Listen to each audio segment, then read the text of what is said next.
If you're blessed to live to 85, you have a 1 in 2 chance of being diagnosed with dementia. 1 in 2. 1 in 2, which means it's either you or your partner, and that's horrifying.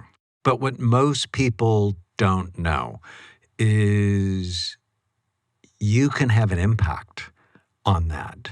And since 2005, I wrote a book with my friend Rod Schenkel called Preventing Alzheimer's.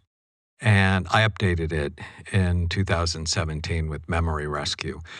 And the big idea is if you want to keep your brain healthy or rescue it, you have to prevent or treat the 11 major risk factors that steal your mind. And you talked about your mom having it. The mnemonic that we'll talk about is called Bright Minds. And the G in Bright Minds is genetics, but we don't think about it properly. Oh, well, I'm overweight because my family's overweight, or I have hypertension because it runs in my family, or I have diabetes because it runs in my family, or I have Alzheimer's disease, or I'm vulnerable to it and there's nothing I can do about it. And that's a lie.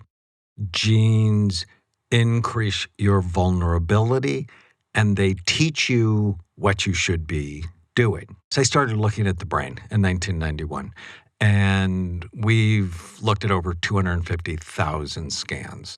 But early on, I came to realize you're not stuck with the brain you have. You can make it better, and I can prove it.